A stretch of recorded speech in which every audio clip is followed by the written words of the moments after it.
I didn't know why I came so far. Was I born till I know this won't pass? And my way walked away, that I just got so sick of it. Then the way that I was from, they give me I can't see you no more. And you let it go. Like the flip, Dragon, Bird, double after the Dragon, blue shot palag, and a human! Laser! Get the laser here, no! More Dragon does go into Mansky's side. There's Equalizer in the backline. Cataclysm actually, a 5-man!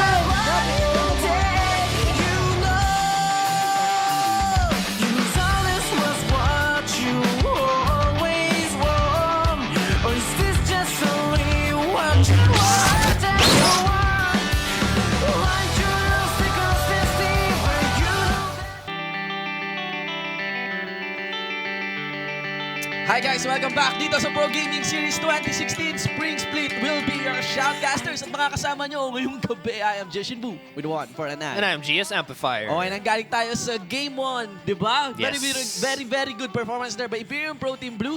Okay, taking on a victory against explicit hardcore gaming. Yes, of so course. sila yung makakaunang point, no? Oo. Throughout the PGS Spring Split. Yes. That's really gonna...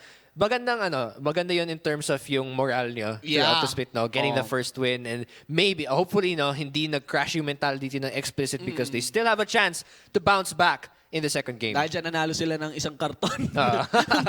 Booster, hindi, joke lang. Anyway, this Pro Gaming Series, of course, kasama natin dito ang official shot of the Pro Gaming Series 2016 Spring Split, Booster C Genius. Yes. Boost your focus, boost your game. Ayan, so check nyo yan guys, okay? On Facebook. Tingnan nyo yung fan page na sending your likes and love for Booster C. Yes. Lalo pa sila yung nag-energize sa atin dito sa ating shoutcast. Okay? So, let's get into our schedule. Para sa mapapanood yung laban ngayon, after nung laban kanina, tingnan natin kung makakabawi ang explicit hardcore gaming against Imperium Pro Team Blue. Yeah, like we said, no, during Game 1, Imperium Pro Team Blue took the first game. And now we're gonna go to the second game between Imperium Pro Team Blue and Explicit. Tignan natin kung makaka-bounce back ba ang Explicit. Meanwhile, for the next game, we're gonna have Naga versus Infuse. And in terms of the standing, gaya na sinabi namin, first point ever of the Spring Split is gonna go to Imperium Pro Team Blue. First blood, yan. Yes. Oh, unang-unang yan. I-print screen yun yan, mga kaibigan. Okay?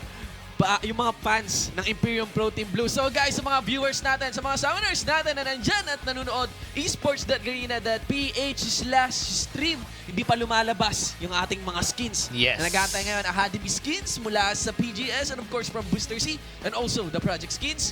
Let's get into the drafting phase. Alright, so let's take a look at the pick and ban. No? So, gaya na sinabi natin kanina, medyo mukhang questionable yung pick and ban phase ng Explicit. No? They got the Riven and put it up against the Fiora, which like we said, hindi mataas yung chances na magsasnowball yung Riven, no? O mamimit niya yung win conditions niya. Yes. Kasi ang laki ng outplay potential ng Fiora. So, not such a good idea. Next, yung Mundo Jungle. Na sinasabi natin, OP siya, pero pag sa top lane, kapag dating sa jungle, the story becomes different. Kasi yun nga, gaya na sinabi namin, parang nagre-rely na yung game on your decisions during early to mid game. Yeah, At kasi kapag wala kang roaming early pressure jungler, awkward eh. Nakita natin dito, si Mundo malakas. Dun sa stats. Okay, dun sa stats, dun sa numbers niya, dun sa chunkiness niya. Ang problema, yung ano niya, pagdikit sa'yo. Wala siyang ganun. Yeah. Okay? Exactly. Kaya nga siya may na-heavy stats para tumagal siya just enough para makadikit sa'yo. Yeah. Pagtatagain ka. Yeah. Okay? And with this kind of champion na meron yung Imperium Pro Team Blue kanina, lalo pa si Gamplang nag-mobility boots pa. Nag-swiftness.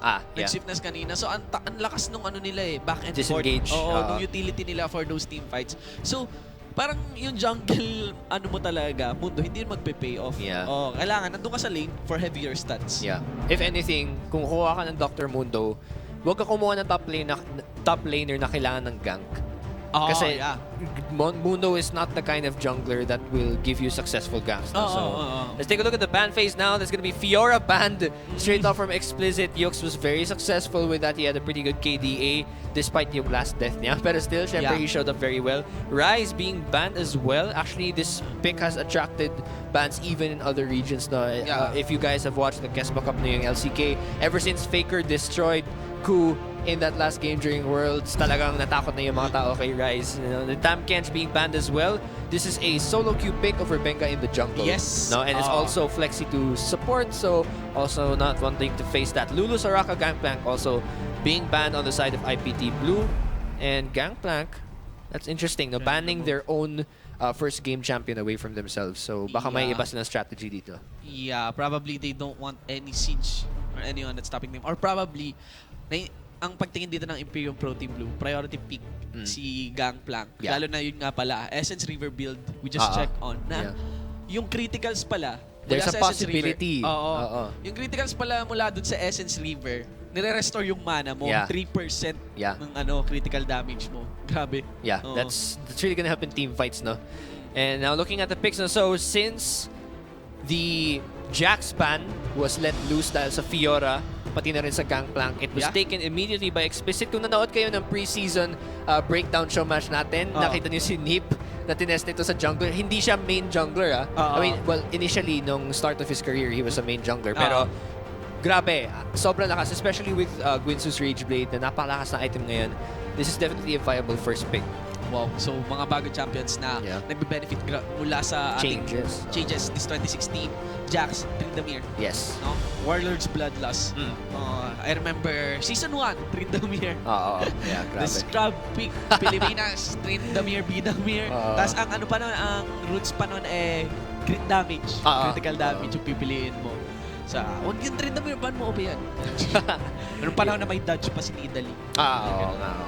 Now, IPT locking in Mundo and MF as a response. So nakita din natin Kinzon perform very well on the misfortune during the game. Walang pressure na naganap sa kanya, so he was able to snowball very well into mid-game. Nakita natin yung situation yun na stuck yung XHG in that very bad spot. So nakita niyo yung potential ng full length wave ng ult ni MF. And of course, Mundo, sana hindi na siya mapunta sa jungle this time. Okay, let's see. But no, there's Irelia. Yes, there's also Irelia who also benefits from Guinsoo's Rageblade. It is being picked up. Ilalagay ulit sa jungle. Pwede, although people have flexed Irelia mid. So there's also a possibility there. Or kung gusto nila, Irelia jungle. Kung viable siya, it's a possibility. Elise and Lucian being locked in there. Of course, Elise is still a viable pick. Lucian also, beneficiary din siya sa mga item changes na with Essence River, of course, and with Trinity Force. Definitely viable. Napapansin ko sa solo queue na ang taas nga ng bad rate May popularity ngayon si Elise. Tapos ang sabi sa akin, baka lang yung last patch kasi daw medyo trauma pa. Oo, dun sa last patch. Baka galing pa lang from now. Pero right now, wala naman daw masyadong binibigay yung 2016 kay Elise.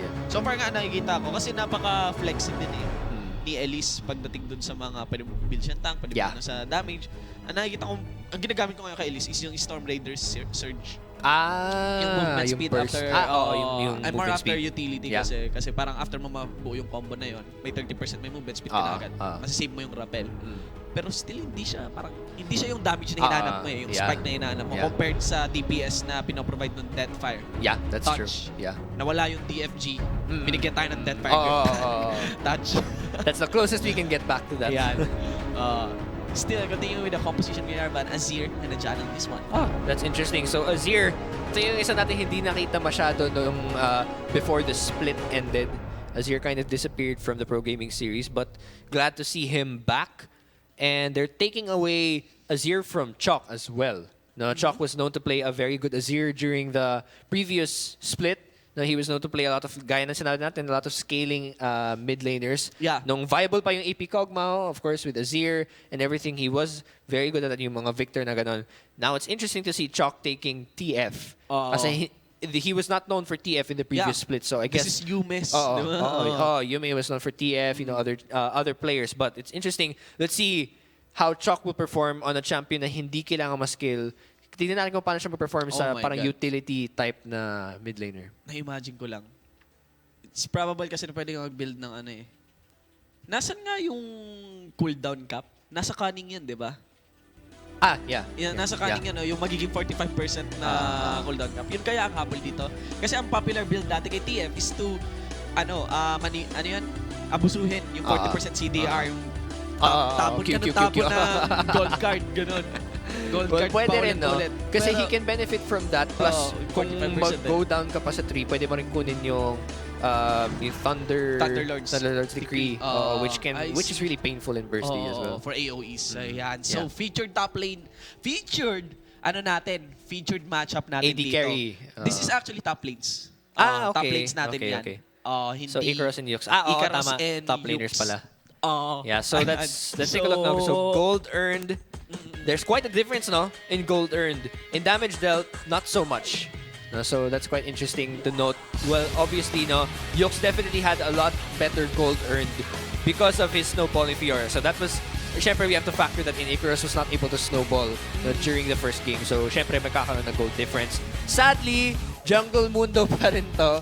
But maybe it will be played differently. Or Kasi kaya- si Irelia might not need as much pressure kasi nagsiscale naman siya to late game Oo. eh. Yeah. Or kailangan So- ingatan. Siguro, payoff naman yung Jungle Mundo. Ano lang yung ginagawa ni Amaric siya kanina? Yeah. Yung nag-solo dragon Yeah, siguro siya. yeah. Ayan, solo dragon na mababa yung health. Yun siguro yung naging And actually, disastrous na hindi rin naman, Mundo na. hindi naman, it's not necessarily bad to solo yung Dragon. Yung problema kasi is yung pag-setup nila for the objective. Walang vision around the area, and of course, hindi nila na-clear yung vision ng IPT Blue, so very easily Gangplank will just ult there. And napaka-unfortunate ng circumstances. Compared sa composition kanina, IPT Blue naman ngayon, yung onto the team fight. Yeah, Ganon, actually, di ba? yeah. Tapos yung team fight base. Whereas yung late game naman ngayon, ang humble dito, early game naman ngayon, yung plano dito, yung target dito ng XHG. Actually, kung tignan mo nga rin, both team fight and picks, maganda eh. Kasi TF can do skirmishes in the lanes. So actually maganda yung pick potential nila. Tapos at the same time, maganda yung team fight nila kasi you have the wombo combo potential with, for example, si MF and si Brom. So actually, medyo flexible yung team composition dito ng IPT Blue. Looking at Explicit, it looks like they want to scale. The Jax will try to scale into late game. Yes. Azir will try to scale into late game. Yung bot lane dito, pag trade niya na during early game, Lucian and MF are pretty even in terms of scaling towards the early to mid game. Although isa rin si Lucian sa mga pinanag-benefit niya rin Yeah, sa item changes. Sa item changes, Yeah. Essence River talaga, di ba? Buff yung Essence River. May reflect na previous ones talaga, di ba? Yan. Yeah. So, definitely, yung win conditions dito ng Explicit, Avarisha has to protect top and bot lane, make sure that they're able to scale towards late game. Tapos napakasakit yun na nun. Definitely, team fight, medyo hindi masyado maganda kasi there are no frontliners to protect Azir. You're relying on disengage. So siguro, what you guys try to do is you let your top and mid snowball, bounce kayo from one objective to another, use your disengage so you can take objectives cleanly, and that's how you'll win the game. Meanwhile, gaya na sinabi natin yung IPT Blue, sila naman yung parang you guys have to be proactive not to allow Explicit to scale.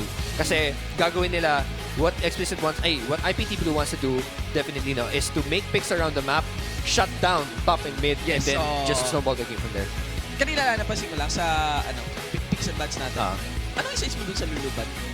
Luluban, Lulu kasi is generally... Jax plus Lulu? No. The Lulu ban, actually, it doesn't matter kung... First ban yun ng IPTB. It's definitely a very, very viable pick, either mid or top, pero mostly mid. Kasi for one, nag-benefit siya sa mastery changes with the shield, plus it shuts down a lot of picks. Kasi yung ult niya can really change the game talaga. Like kung meron kang abusive champion ngayong patch, samahan mo ng Lulu. Diba? I mean, in general, parang kahit anong comp, pwede mong ilagay si Lulu eh. Kasi we've noticed now over the year, ever since the end of Season 3, medyo nag-veer away yung meta from mid lane carries. Parang hindi ka na pwede manalo basta may figure ka sa laro mo or may Pearson ka. So, ever since then, parang mid lane has become much more flexible. Yes. And yung Lulu, kahit anong comping ilagay mo sa Rift, mag-fit in siya. Kasi the carries now lie in either top or in AD carry. Okay, galit-galit na yung mga players natin. For Game 2, mga kaibigan, Pro Gaming Series 2016 Spring Split Pilot Episode. A match between Explicit Hardcore Gaming versus Imperium Pro Team Blue. On the blue side, we have Explicit Hardcore Gaming. For the top lane, Icarus on a Jax. In the jungle, it will be Avarisha. This time on an Elise. Knights on an Azir for middle lane. And for the bottom duo, we will have Hull Hans and Lucian, AD range or marksman, and Nip on the Janus support. Meanwhile, that's Imperium Pro Team Blue on the red side. Our first game winners. Let's see if they can take 3 points for this one. That's top Yux with Irelia, Rebenga in the jungle with Mundo, Chalk in the mid lane with TF, and for the bot lane, that's going to be Kinzon and Shadow with MF and Braum. Now, Kinzon still managed on picking that misfortune. Ito na kaya ang kanyang Sivir? Oo nga. Bagong Sivir ngayon? Sa mga hindi aware sa inside joke namin, nung previous split, ilang beses ba nilaro si Sivir? I don't even know. But definitely over 5 or 6 times na dire-diretso. So, si let's see kung MF ngayon yung papalit sa Sivir niya. Oo nga. Ang pro player na hindi nagbabago ng champion unless mabanan. Yes, exactly. So, let's see if there will be no early game pressure. No? So, again, defensive early game start from both teams. Jax actually naghihintay lang sa bush doon. And he will run after Irelia. Irelia is moving to her lane. So, yeah, again, good early deep wards dito coming in from Imperium Pro Team. Pero wala naman masyadong sa-sacrifice. Yeah. That. Okay, so agad tumitira si Haldan, probably may hindi lang yata napansin. Okay, so that's at least starting with the red. Yeah, that's interesting. That opens up the top lane, the mid lane for a gank. Okay, initial gank dito kay Elise. So yun ba yung focus, no? Priority ni Jax. Yeah. Bigyan ng priority ni Jax. Pwede. I think she's going to go straight to blue. I'm not sure. Oh, no pala. So she's gonna go to Wolves. I don't know if yung ward dyan mamamatay by the time na umabot si Elise doon. Oo nga. Pero that's a thing to note no, for Irelia here in case she has to back out. Yeah. I think it will die before... Yeah. Okay, wow, sakto. Right before Elise goes to blue buff, the ward disappears. So they don't know where Elise started. Yes. Okay, so Sayang. Kaya hindi niya alam yung information na yun. And that was explicit maybe one every now Shadow in the front line. Ito ang problema sa Braum. Ang hirap makipagpalitan. Okay? Because of that unbreakable. Mitigate sa lot of damage in the early game. Ngayon, medyo nag-iba yung top lane game natin. Kasi nung game kanina, it was all about outplaying and snowballing. Ngayon, kung sino mas maganda mag-farm. Or attrition. As in, pababaan ng buhay. Timing talaga. Diba? Basta just hit each other and hit each other. Wala masyadong mechanics involved dyan. Kasi really, these two top players don't mind to scale. Into late game. So instead of the top lane, Amarisha managed Thunderlord's to Decree. Benga, mga kaibigan. Rapid no flashes in. Nice. And, there's the response though. Yeah, there's a gold card. May ignite pa. Yux will get that kill. Icarus jumps in with the dodge. Gusto mo na itong double pump na to. We are on the top lane. Camera, ba't ka nagpalit? And Yux will be under the turret side. Okay, Equilibrium strike onto Icarus. Double buff Yux though. Yeah. This very Oh my gosh. Ay. Yeah, double buff. Ay, papi. Oh, man. Pero yan, that's first blood going to Yux again.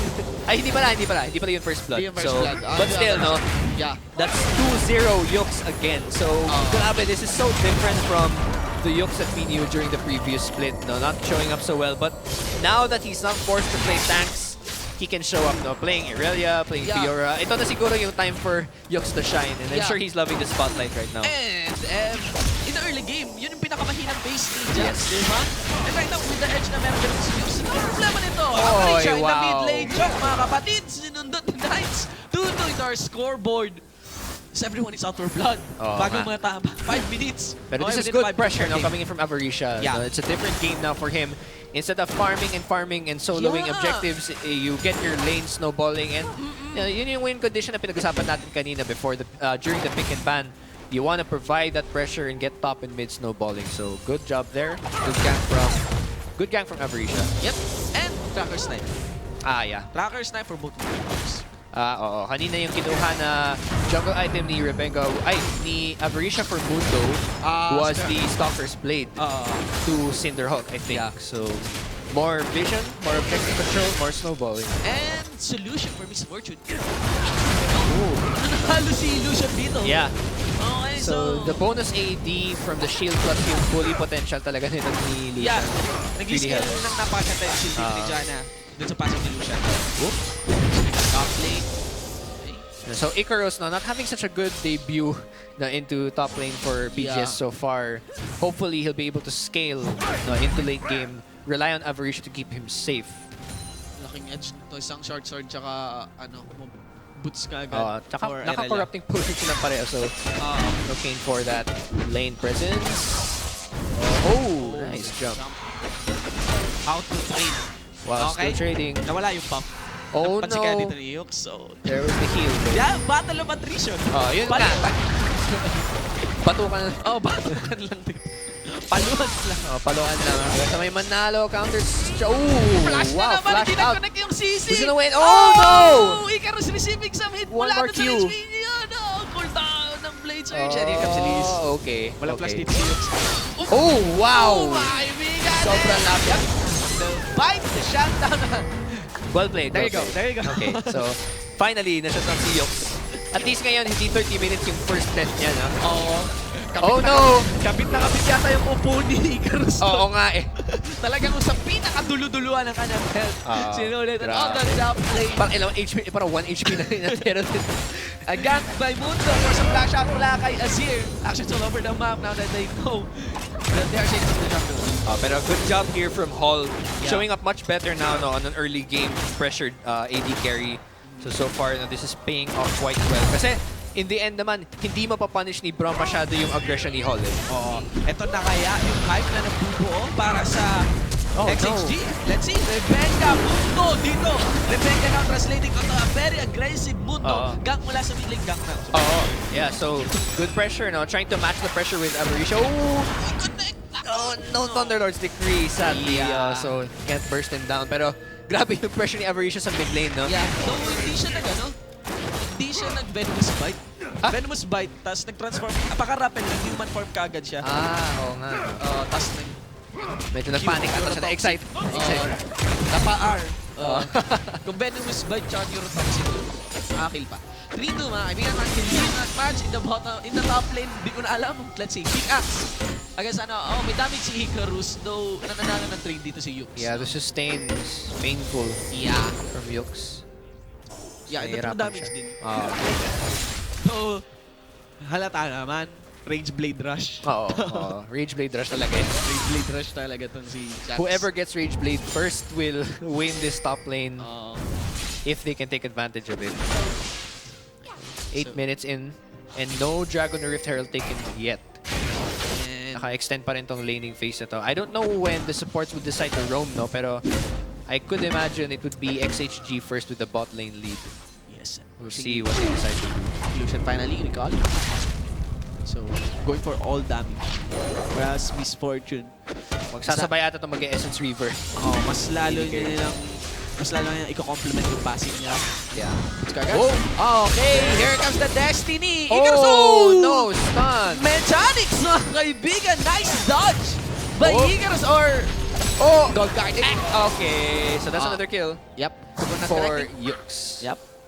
I had no idea na may ganun palang interaction yung I Yung totally forgot na wala. Counter-Strike. Yung CC pala, nanenegate nga pala din. So, sadly, it did not proc.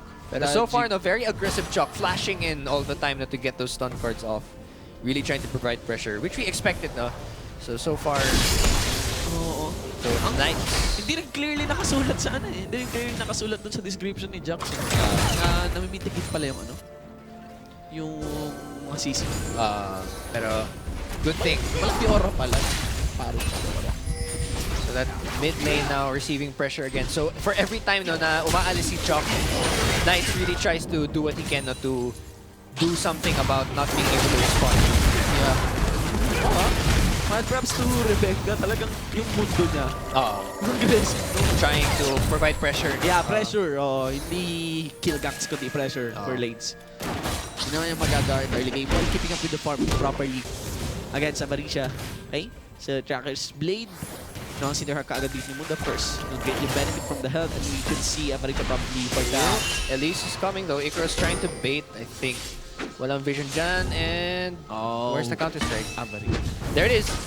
Will connect. Yes! Chain of Cities. You go down. Another bite mula kay Avarisha. Yeah, good pathing there, no? Coming in from Avarisha, Yeah. setting up the vision before he went over to take that lane. Rebenga, a bit too late.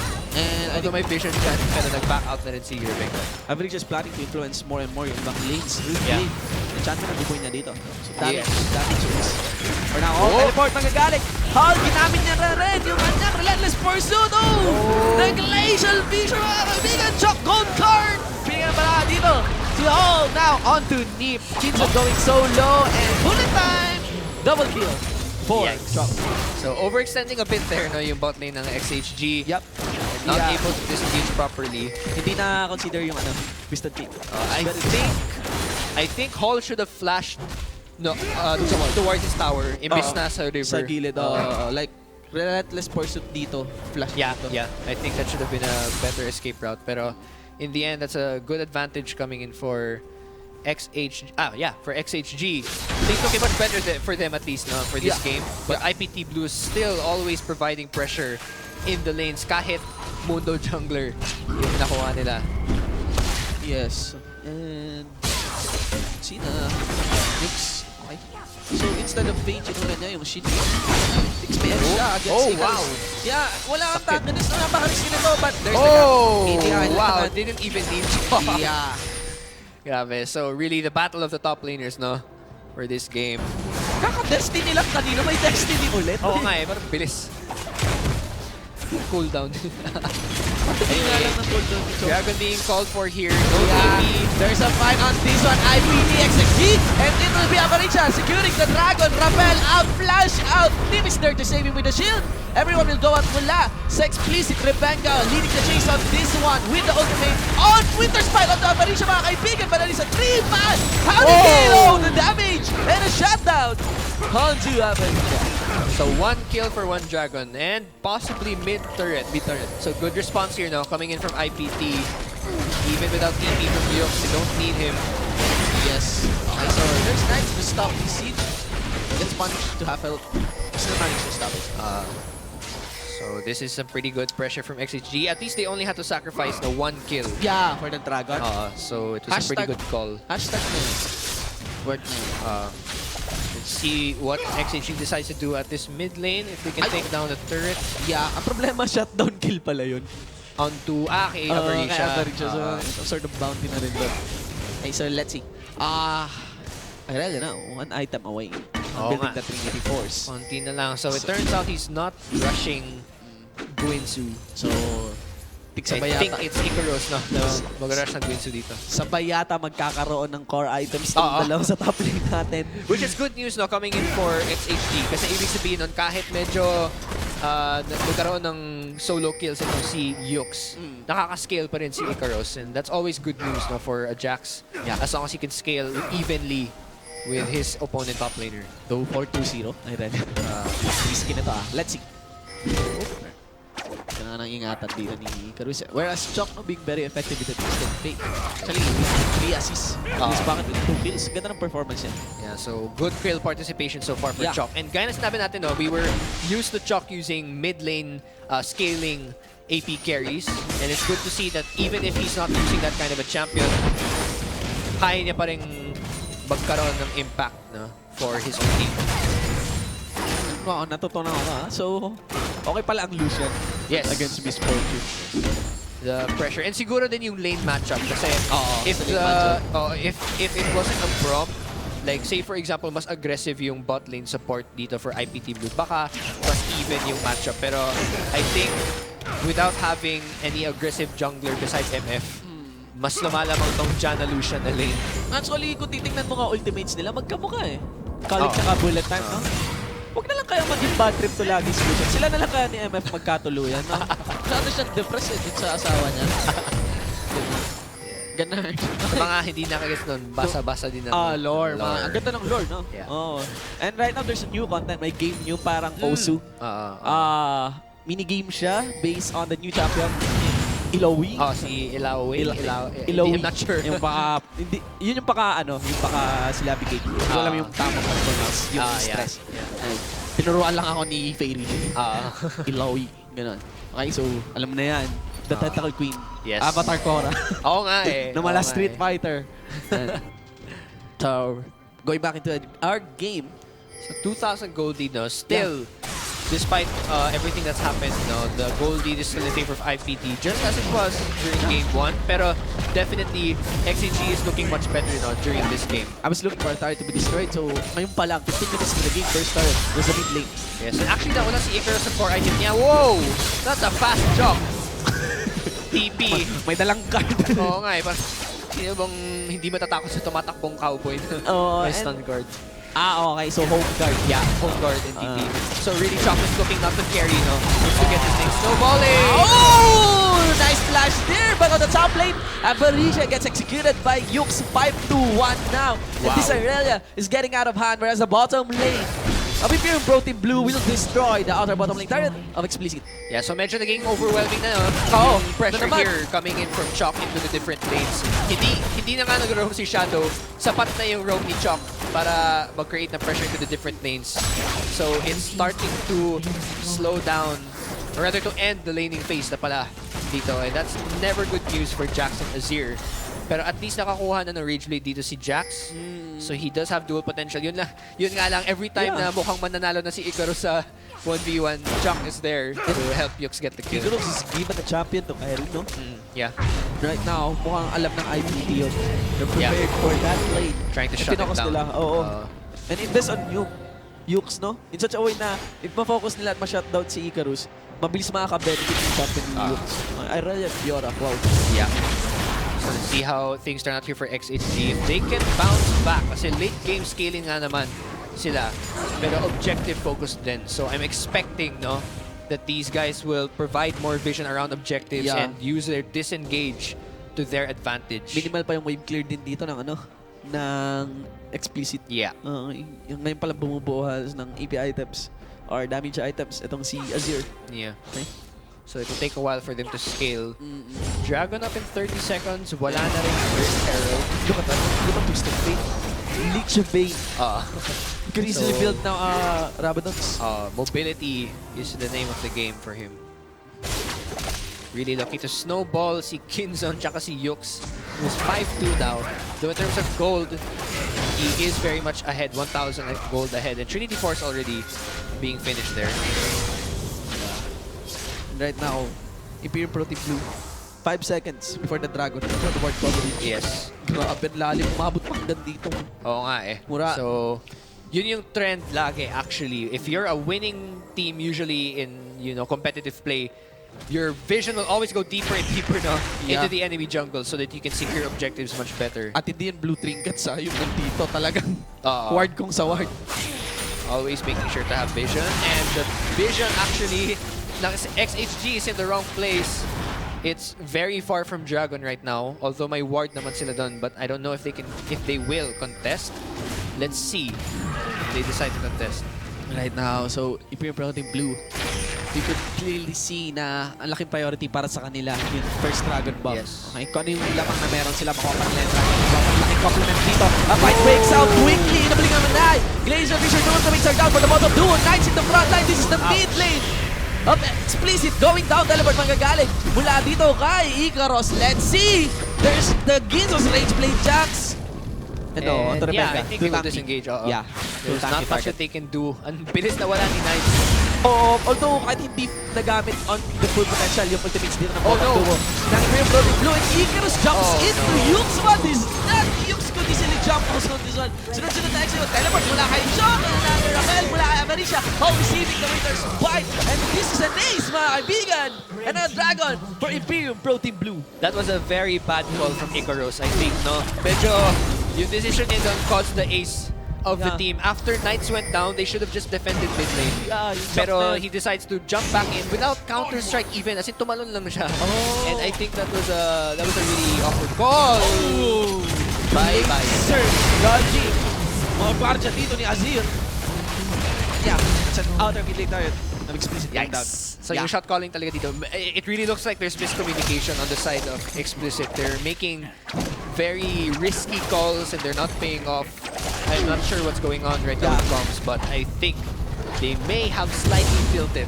Yeah. So they need to really regain morale here to get their focus back in the game. So, baka kailangan mag-booster sino. Let's see. Right now, wala kasi yung tanks din. Yeah, that's true. Walang tank ang ano, explicit. At least no one's a giant doon.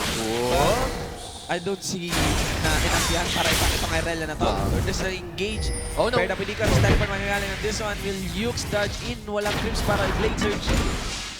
Cannot close the gap. And there's a danger mula rin kay Chok. I think yung kailangan gawin dito ng explicit is to set up the waves properly and then get to an objective first.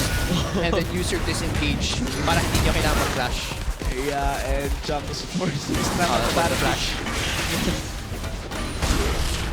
Okay, so yun talaga yung kailangan gawin ng explicit now in this game. It's to set up your waves properly, everyone go to an objective, take the objective, disengage, and then you get a positive or a reward without sacrificing anything. Yung problema is they're not able to set up waves properly. Yeah. Kasi nga, grabe yung pressure galing kay Chok eh. Every time you try to set up an objective, he's there with Yukes to shut you down. So, things are quite difficult. Whoops! Yeah, let's see. Chok being very aggressive on this one. He knows. Ouch! Knights just alone. Oh, no target. Yeah. He's just paper blue, taking picks all over the map. Look at the item lead. Tsaka Laki overextend din si Knights doon. Wala silang vision around that area. You really have to take note of the global pressure here coming in from Chok. I mean, Imperium Pro Team Blue actually has the victory now. As I see in the itemization, lalo na sa kanilang item ng Chok. The only chance that Explicit could win this one is if IPT, kaya si Chok, mag-dive in, force a dive under turret, kaya rin mag-force sila ng objective. Pero, without those end of mistake, this is a sure win for Imperium Pro Team. I think yung kailangan gawin dito talaga ng explicit right now is just to turtle, spread defensive vision, and then wait for them to make a mistake. Yun talaga yung pwedeng gawin dito. Hindi natin fight, hindi rin picks. Yeah, as in wala silang kayang gawin. Walang pwedeng gawin kasi there's Chok nga eh. For the, response. Response. Tapos, even Yukes has no ano. Hindi nga siya nag-teleport pala. Ignite. To really dominate the lane. 7-2 nga naman. So it really did pay off. They never needed TP kasi Chok was providing the pressure in his place.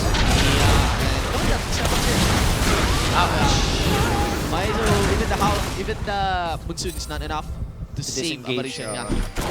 It's very easy to get them caught. Yes, and nag-i-stay na lang dito yung Imperium Pro Team Blue. Sa bottom lane, kung sino lumapit, pwede patayin anytime, anywhere, all day, every day. Kali get late. Taka men, sarap tingnan. That shield. Yeah, breakable.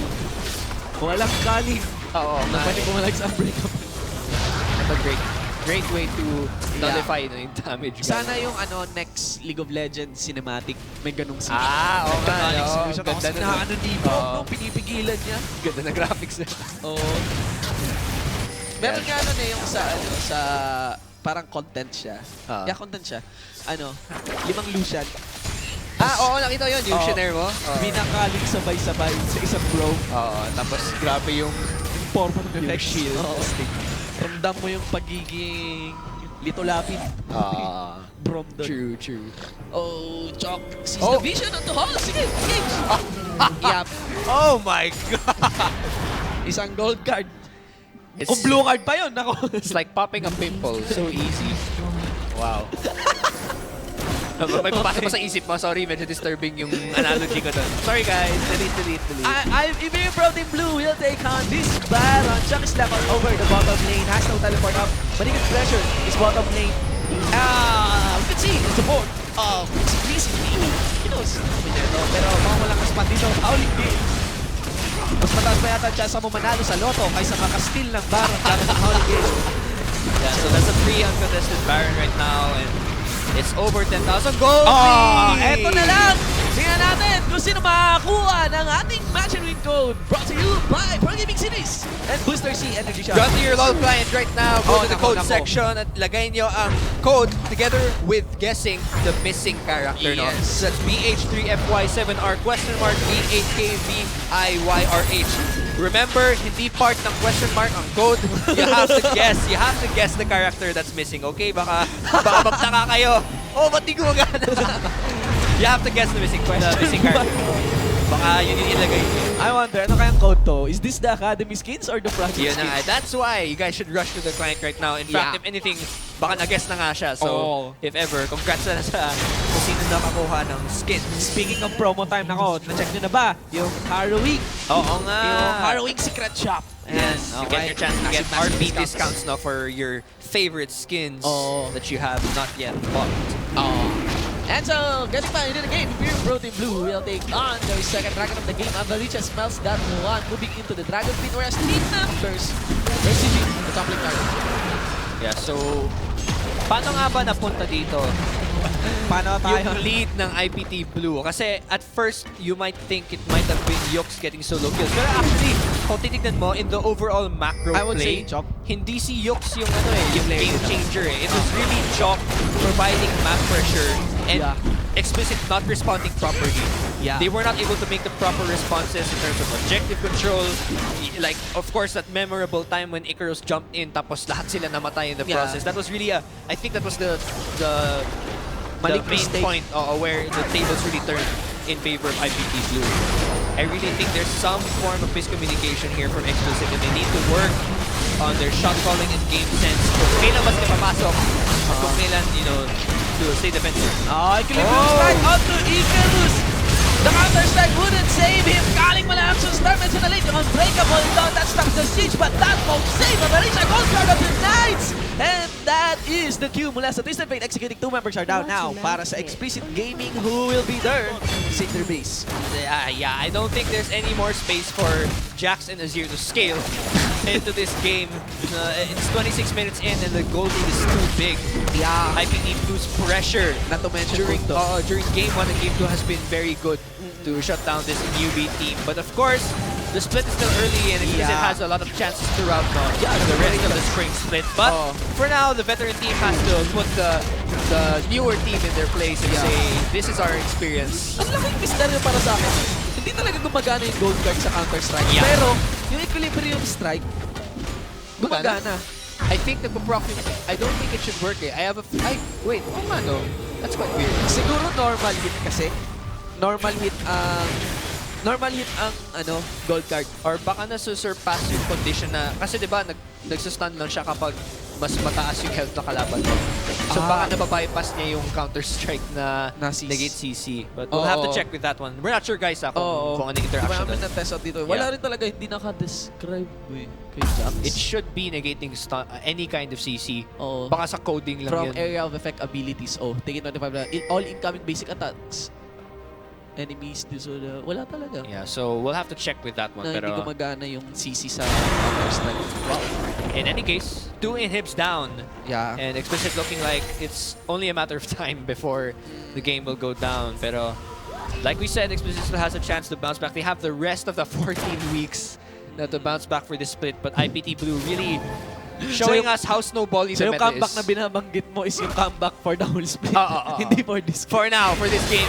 For this game kasi mistake na lang talaga yung natitira na card para sa Explicit. Yeah, and hindi lang one mistake As in, kailangan mag-throw talaga several times yung IPT Blue for Explicit to bounce back here. Yeah. So, and you can see gold lead here by Imperium Protein Blue. 16k, di ba? Tapos make that 17 kill lead. Imperium Protein Blue. A fight breaks out at this one. Rebenga and Shadow is there. Napaka-pusko ng frontline dito ng Imperium Protein Blue. Yeah, and Irelia and TF meanwhile just pushing top and mid. Ito pala yung GD skin ni Mundo. They're trying to defend. It looks like oh my! Alright, in the backline, there's Yux going below half health. Now Rebecca starts to stand up. And Alicia, akala ko namatay siya. Nag-rappel lang, pero patay pa rin. And there is the Hall. Alicia going down. 2 members are dead for Explicit as the 3 are left to the safety of their party. The hits. Alright, so I think this is it. It's only the Nexus is standing into the base of Explicit Hardcore Gaming. And Imperium Protein Blue actually not focusing the Nexus, trying to make some big sense. Element in the front line. Destiny shutdown. Siyempre naman. Masyado naman, diba? Pero ayan, even the tower dive. Yuke's going solo. Blade search into the minions.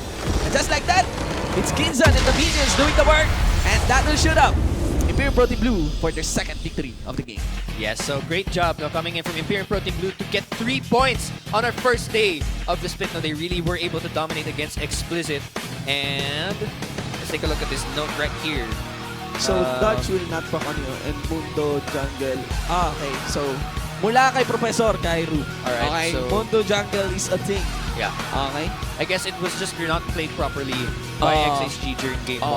Tapos, ang patch dodge daw will not proc on hit effects. I see. Alright. 5.22, dodge will not proc on hit effects. So, sa patch point 22 to, naging update. Kaya pala, ano ni Jax ngayon, as in popular pick. Yeah. Okay, Taking a look at the end game score, wow, Chuck with a really great KDA, 10-8, so really showing his pressure and showing that he can't only play or that he can play other mid laners na hindi na scaling, pati yung mga pressure and utility oriented, he can also play them. And overall, it was just a really good day for IPT Blue, showing their really good pressure and synergy in the different lanes. Yes, and that victory will shoot up Imperium Pro Team Blue. Okay, onto their 3 second points. victory. Yeah, So there you go. What a great way to start your split. yeah, 3 points. 3 points secured kagad. Laki nun. Malaking bagay. That's a huge way to boost morale throughout the split. And although new team, Explicit Hardcore Gaming, were not able to get the greatest start. They did still try to put up a fight. They have the rest of the weeks to catch up. And things aren't over just yet. Really, the name of the entire split game here is kung sino ba yung pinaka-consistent in terms of determination. You need to keep up the determination throughout the split. But that's it for our first best of 2. We're gonna move on to the next best of 2, the game between Infuse and Naga Esports. Not new teams, They were there in the previous split, and now we'll be seeing new faces, maybe new rosters as well. As they show us what they've got coming into this new huge meta shift as we get into the next best of 2. Ayan, makita mo yung mga squad goals. Sobrang tindi ang forma talaga ng Pro Gaming Series natin ngayon 2016 Spring. So ayan guys, kanina may nanalo, okay? Yes, ng ating match and win code, okay? From Booster C, meron pa yan para sa ating next set of matches. So sa mga viewers natin, esports.garena.ph/stream, huwag niyong i-close yan. Times lang don't close it. Break time lang, share break lang, snack, bili ng ice candy sa kanto mga kaibigan. I'm Gio Shinpo with the 1 for an eye. And I'm GS Amplifier. This is the Pro Gaming Series 2016 Spring Split. We'll be right back for our second match.